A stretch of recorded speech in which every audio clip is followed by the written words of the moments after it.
This podcast is brought to you by Conquer Cancer, the ASCO Foundation. Our mission is to accelerate breakthroughs in life-saving cancer research and empower people everywhere to conquer cancer. You can make a gift at conquer.org/podcast. Welcome to Your Stories, a podcast where we hear candid stories from people conquering cancer. I am your host, Dizon. When it comes to colorectal cancer, misconceptions and stigmas abound. Some still believe that it's largely a disease affecting older populations or that it only happens to people with a family history of it, neither of which is true. Others assume that colorectal cancer mostly just affects older white men, also untrue. Meanwhile, some avoid the subject entirely, too embarrassed to discuss a disease involving anatomy they consider private. This lack of awareness often has a detrimental impact, not only for patients, but also the researchers and physicians committed to conquering this disease. Lacking the same open and transparent discussion that comes just around better known cancers like breast or lung, colorectal cancer typically generates less funding and, consequently, fewer treatment and educational resources. Today, we're joined by NBC journalist Craig Melvin, along with two-time Conquer Cancer grant recipient and colorectal cancer oncologist, Dr. Kimmie Ng, also a friend of mine. Craig has made a mission of increasing public awareness and action around colorectal cancer following the death of his 43-year-old brother, Lawrence Meadows, in 2020. He and Dr. Ng will speak with us today about the critical role donors play in funding colorectal cancer breakthroughs, along with the sharp increase of diagnoses in Black patients and young adults, and the need for increased awareness, including how colorectal cancer can be prevented. As a side note, we have decided to use our first names. So let's meet Craig and Kimmie. Before we get started, though, let's hear where each of you are tuning in from today. Craig? I am in Connecticut, where I live. Well, Craig, just so you know, Kimmie and I go way back. We actually met before she started her fellowship. But Kimmie, where are you calling in from? I am in my office at Dana-Farber Cancer Institute in Boston, Massachusetts. Wonderful. Okay, let's get on with our conversation. Craig, why don't you tell us about your brother Lawrence and what your family experienced when they learned of his diagnosis? Don, thank you again for the invitation, by the way. I always appreciate opportunities to get the word out. My younger brother was very much unlike me. He was a Baptist minister. He was an entrepreneur. He owned a funeral home in Spartanburg, South Carolina. My family's from Palmetto State and have been for generations.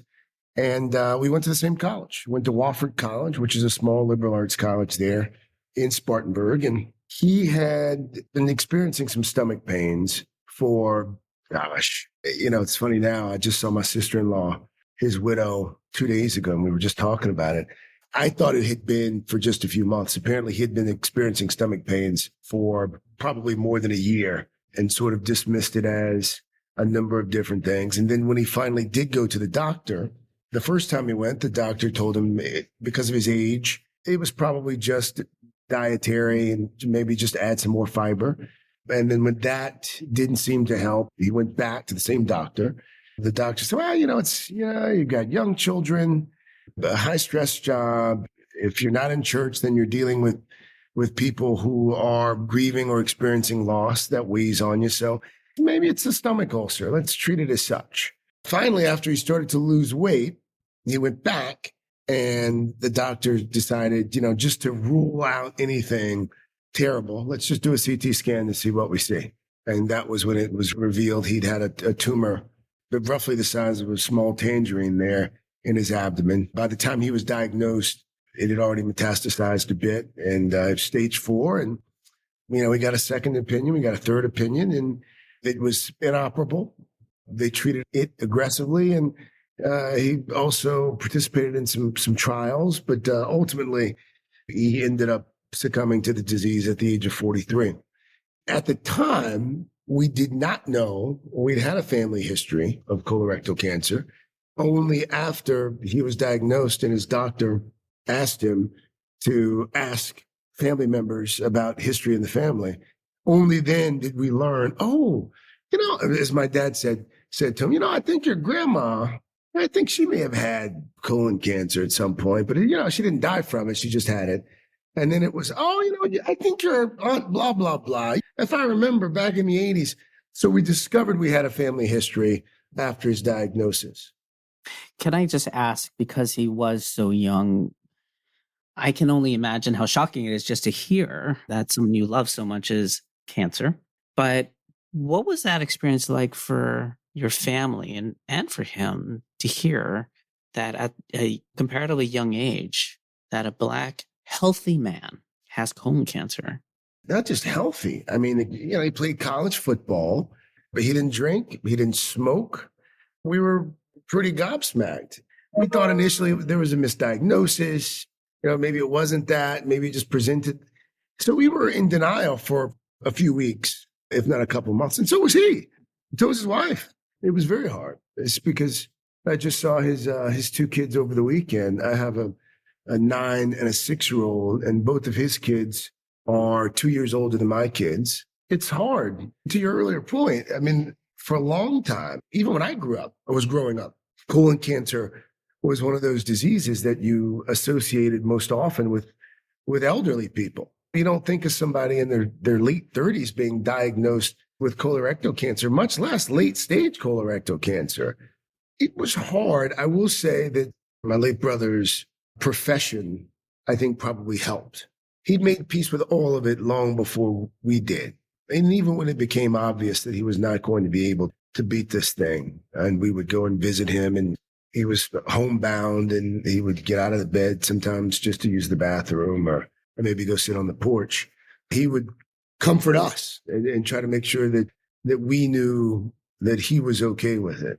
But, it was also in those late weeks and months where we resolved to make it our life's work, to spread the word. And we have, and we've done it for the last few years, and we're going to continue to do it. I just want to touch on that just really quickly, Craig, because some of my own work and within my own families, there are certain cultures where cancer is not discussed. We just don't talk about it. It's almost embarrassing. And certainly some cancers are more embarrassing than others, like I spoke about earlier. How is that stigma in your family dealt with? How do you perceive of that within Black families? And, I just wonder about how this impacts awareness and screening. Those are great questions. I mean, listen, my family's probably like a lot of other families. Not only do we not like to talk about cancer, we don't really like to talk about anything that's awkward. We don't like to have any difficult conversations. But, Don, no one likes to talk about their colons or their rectums or blood in their stool or changes in their stool and certainly not young, strapping Black men who grew up in rural South Carolina. No, we didn't talk about it. I mean, we do now. Perhaps now I probably talk about it a little too much for some folk. I ask strangers occasionally how old are you? I'm 46. Have you gotten your colonoscopy? Are you checking your stool? Have you talked about family history? I've become that guy. But no, we didn't talk about it. Not only did we not talk about it, someone would die in our family and it was like, oh, it was cancer. We didn't ask what kind of cancer. It was just cancer. But now you start to, over the last few years, it's like, our great uncle, Jasper, and these are actual names of my great uncles, or Norwood or Nelson. And what did they die of? I think he may have, if I remember, and half the time, we don't even know because no one talked about it. It was, oh, he had cancer. Oh, we had a heart attack. Oh, we had a stroke. Like, it's just, so part of our mission has been to not just destigmatize colorectal cancer, but to encourage uncomfortable conversations, to be able to say, when you're home for Thanksgiving or you're back visiting family for whatever holiday, they've changed the guidelines to 45. Have you had that colonoscopy yet? Or you checking your stool periodically? I got to be honest with you. I think it's working to a certain extent because my younger brother, because of our family history, he's got his colonoscopy. There's not anyone in our family right now who should have had a colonoscopy who hasn't had one, to the point where people have asked me politely to come up with other topics of conversation, which is a good sign. Yeah. I mean, there was a time not too long ago, I should say, where colonoscopy was not meant to be talked about in proper conversation. No. And the reality is, we did a story on the Today Show last year where My younger brother went in for his. We do a number of stories every year highlighting different parts of the disease, whether it's research or treatment or screening. We've really tried to use the platform to do more of that. The reality is with the colonoscopy, and by the way, while the colonoscopy is the gold standard, I encourage folks to, whether it's one of those at-home kits or take a test. If you're uncomfortable with the colonoscopy, take a test. The colonoscopy, and I've joked about this with a number of people. I've had two now. And the first time I had one, I'd worked myself up into some concern as well about the prep and the procedure itself. And I woke up from that thing and I said to the doctor, you guys are really selling this thing wrong. You should sort of rebrand the colonoscopy experience. The propofol, it's almost worth going in just for that. And you're counting down from 10. Next thing you know, you wake up. Fortunately for me, both times, they didn't find anything. But you wake up, I felt more refreshed than when I went down. And then you come out and you've got peace of mind for a few years. It really is, as you both know, it's one of the few cancers where if it's detected early enough, there's no issue. That's why we really have worked on getting the word out more and more about screening, especially in communities where there are so many folks who look like me. And the reality is, and Kimmie can speak more to this, the higher incidence of colorectal cancer presenting, especially late-stage colorectal cancer presenting in young people, and the inexplicable nature of the root causes of it, that's something that I continue to find disturbing and confusing in equal parts. Yeah, I agree with you. So, Kimmie, let's turn the spotlight on you, as they say. One of the biggest challenges around colorectal cancer is funding for research. And while there are certainly efforts to raise awareness, and Craig's work is instrumental in that, it still remains far outpaced in fundraising when you compare it to other more, quote, well-known, unquote, cancers. How do you think that affects your ability to conduct research? Well, it certainly makes it much, much more challenging, right? So colorectal cancer is currently the third most common cancer diagnosed in men and women in the United States. And when you combine men and women, it is the second leading cause of cancer death. Not only that, it is predicted to become the leading cause of cancer death in young people under the age of 50 by the year 2030. For such a prevalent problem and one that is so deadly, the number of dollars dedicated to funding research into this area and discovering new treatments and new prevention strategies is really dismal. And that really limits us from being able to conduct the groundbreaking research and the innovative ideas that we want to pursue if there isn't a stable source of significant funding for us to be able to do that work. And I think what also contributes to the lack of funding is this stigma that we have been talking about. And the fact that people don't talk about it and it's something that isn't out there in the media as much as it should be has definitely contributed to why there isn't as much funding going towards this disease. Don, I don't like to compare cancers because all cancers are horrible and equally detestable. But I do think that maybe, 25 years ago or so, the breast cancer folks, they figured it out from a marketing standpoint, from a branding standpoint. I lost an aunt to cancer, breast cancer specifically, back in the 90s, early to mid 90s. And a lot of folks weren't talking about breast cancer the way they do now. But the breast cancer folks, they changed the narrative. It wasn't breast cancer. It was, oh, your wife could die from this, or your daughter could die from this. We've got to raise money for our daughters and our mothers and our sisters and our wives. And now, you watch an NFL game on a Sunday and you see grown men from all over the league wearing pink cleats and coaches wearing pink hats and pink shirts. And there is no cancer that has raised more money for research over the last 10 or 15 years than breast cancer. And it's from a marketing and branding standpoint, what they were able to do and have been able to do is genius. It's genius. And as a result, you have seen tremendous strides made in breast cancer research and treatment. Hopefully, the same thing starts to happen with colorectal cancer. But to do that, we've got to demystify it. We've got to destigmatize it. I think we're on our way. We talk about it now. And just 5 years ago, you didn't talk about it. Now there are podcasts devoted to it. And there ad campaigns and billboard campaigns, and celebrities are talking about colonoscopies. So we're getting there. We're not getting there fast enough. Yeah, I agree. Craig, actually, I'm going to point out something you said because I think it's always important. Kimmie and I both do different research in the cancer world, and all of that research is important. I like what you said, that all cancers are bad and all of them are worthy of having attention to it. I think what Kimmie and I will say, right, and you will say, is that the same attention is required across the board.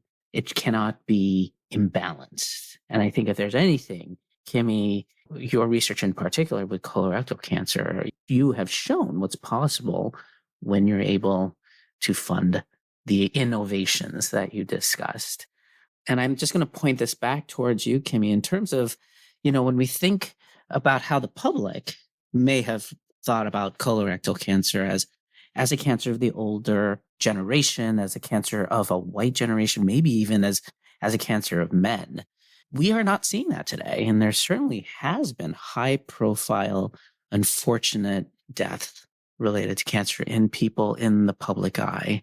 And it does, and we know that uptake is happening among people with those diverse backgrounds. Do you think that shifting awareness has woken the public up to colorectal cancer? And certainly, how has this shifting demographic influenced your own research? Yeah, so young onset colorectal cancer is colorectal cancer diagnosed in somebody under the age of 50. And over the past few years, I just kept seeing young person after young person coming into my clinic diagnosed with metastatic stage 4 cancer with no family history, no genetic condition, no obvious risk factors for why they were diagnosed or had this disease. And I just saw the devastation that it caused in a young person's life, the career disruptions, the family disruptions. Over 80% have children under the age of 18 when they're diagnosed with this terminal illness. And it really motivated us to put together a dedicated center to better take care of these young people, and then also to really delve into the research to figure out why this is happening. Because probably the scariest thing of all is that we actually don't know what is causing this rise in young people getting this disease. And I do think that because of Craig's efforts to raise awareness in the media and also the unfortunate death of Chadwick Boseman, people are now aware that colorectal cancer can happen in young people. It can happen in Black communities and actually happens more often and at younger ages in Black communities, and also about the importance of screening. It is so important to get screened because screening can prevent colorectal cancer as well as catch it earlier when it's more curable. Kimmie, I do want to just point out to our listeners that your efforts in caring for, understanding better, treating that younger population with colorectal cancer has really set a national standard.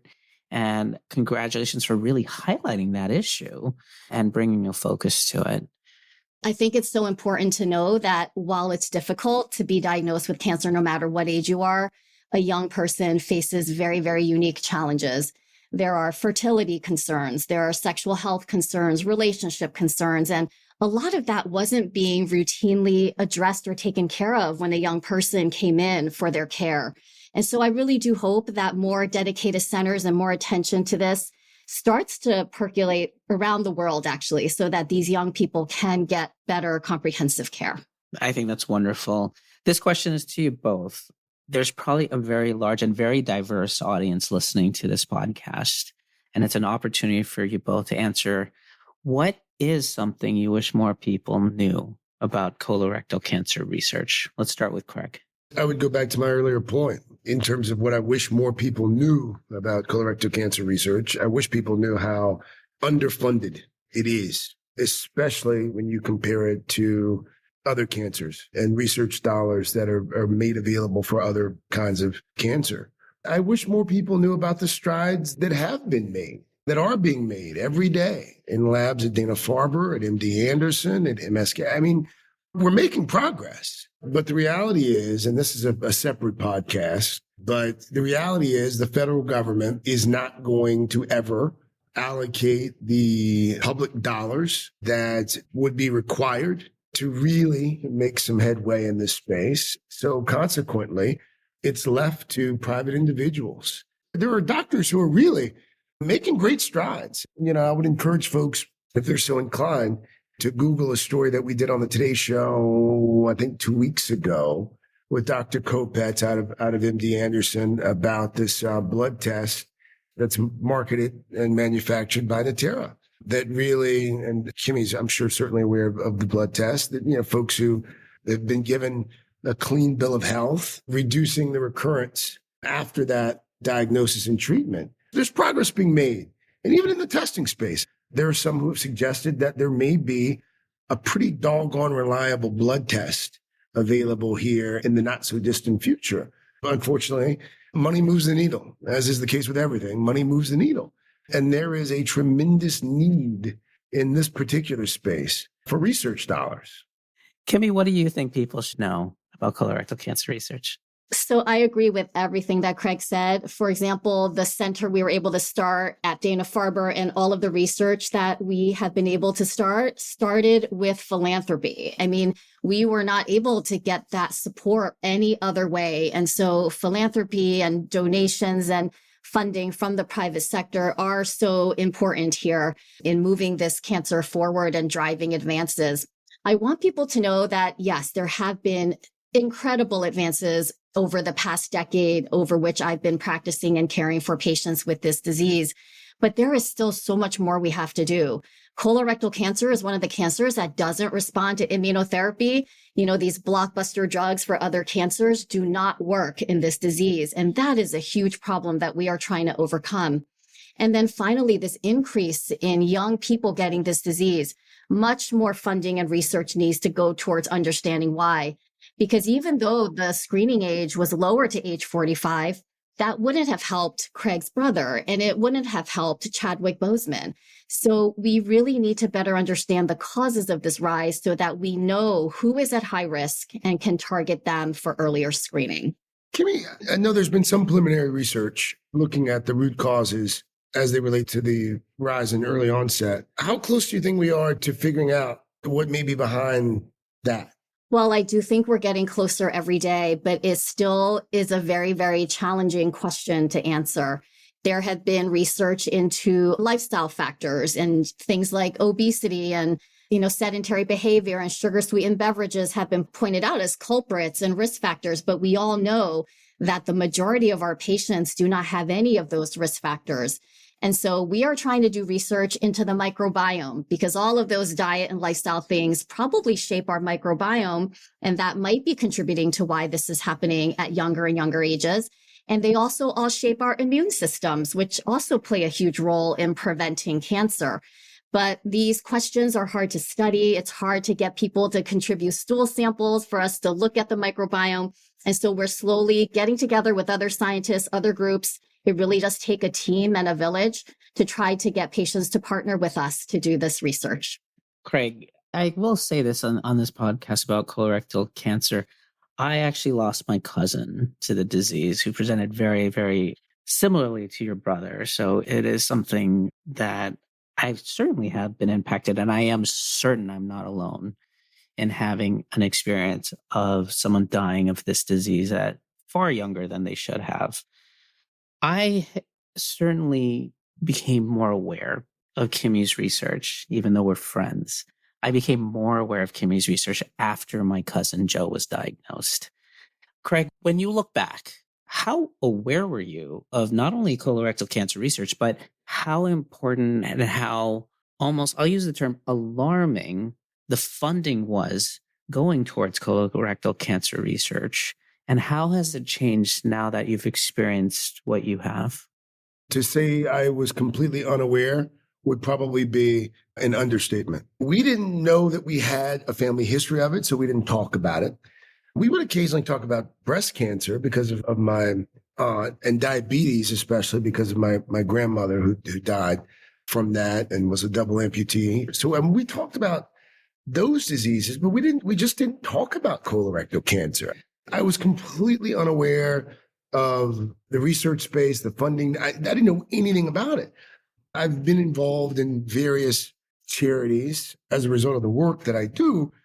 I've never been to a fundraiser. I'd never been a part of a panel. I didn't even know anyone who had died from colorectal cancer until my brother died from it. And then all of a sudden, now that I'm a part of this community, you start to hear from folks who are losing people every day.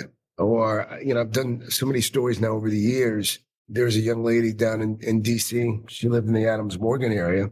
And we did a story on her a few years ago. Hey, she wasn't even 30 yet. And she was a newlywed, and she had just been diagnosed with late stage colon cancer. And you get close to some of these people, and then they're gone. They lose their battle. And then you're seeing their mother, their father show up at all these events on the same mission that I'm on. And so you become acutely aware of the need, which is a good thing. I mean, I've never believed in accidents. And I think that when terrible things happen to you, you should try and use those things to do some good. That's all we've been trying to do. But Don, no one's ever asked me that question because, not to sound whatever, but I am aware of so many other things. And as a journalist, that's kind of the job. But colorectal cancer wasn't on the radar at all. But then over the last few years, you start talking to people and you realize how much of a plague this has really become over the last few years. And I think what's most troubling, at least for me, and a lot of other folks as well, we don't know why or how.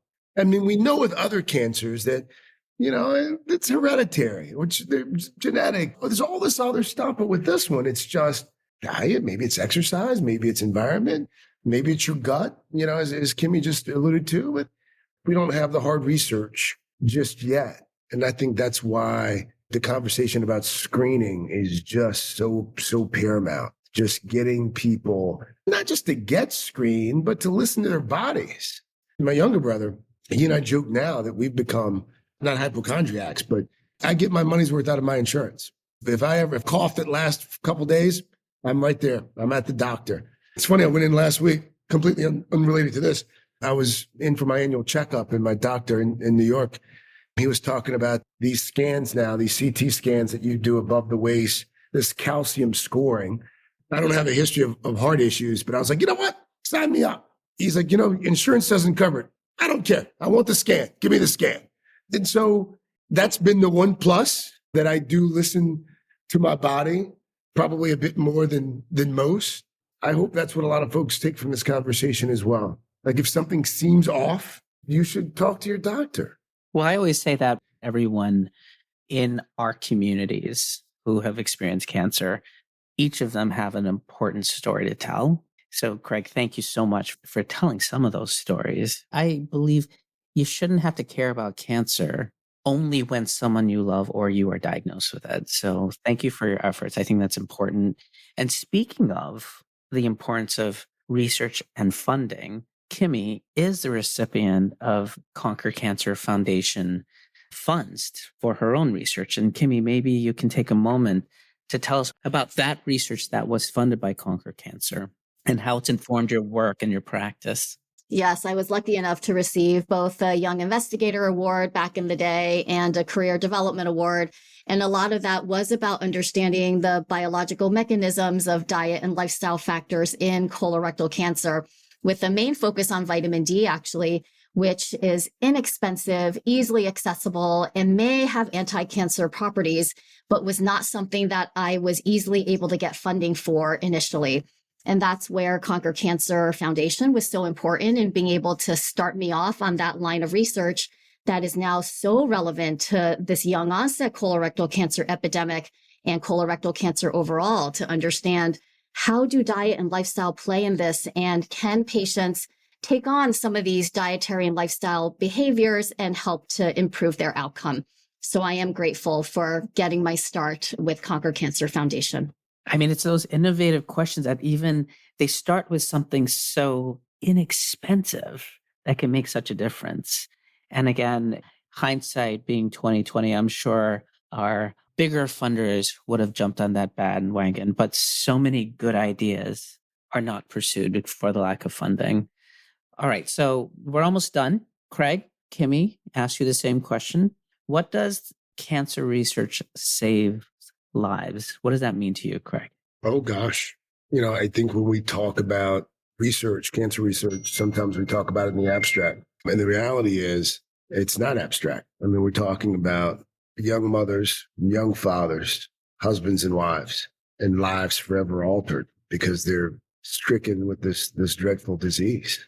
I've got a niece now, Addie, who is 13, and her father will never be able to walk her down the aisle. He won't be at her high school graduation or college graduation. He won't be able to hold his grandchild. I've got a nephew who now, thanks to some pretty good therapy, is in a much better place. But after his father died, he was very angry, very confused. I think when we talk about cancer and research, those are the stories that we should keep in mind. It's not abstract to people who have lost someone or are losing someone or who have been diagnosed with the disease. And the reality is, as both of you know all too well, when you hear that you've got the big C, it changes you. You're anxious sometimes for the rest of your days. You can't work. You're worried about providing for your family. You're worried about what you're going to leave behind. You're worried about all of it. And we don't talk about that enough, the human toll that this disease has on folks. That would be my answer to that question, Don. That's great and really heartfelt. Kimmie? Cancer research saves lives. I think there's no truer statement than that. Cancer research underlies every single advance and cure that we've been able to make to date, and it will be behind every cure we have in the future. But I think even beyond just cures, research to better understand how to improve quality of life for survivors and patients currently living with cancer and going through treatment will also be life-saving. Well, I totally agree with that. Final question for you both, and we'll start with Kimmie this time. How are you conquering cancer? I am trying to be the best oncologist I can for all of my patients who I see in clinic, and at the same time, trying to do the important research that will hopefully improve their lives and the lives of future cancer patients coming to me. And you are an inspiration for that reason, Kimmie. Craig?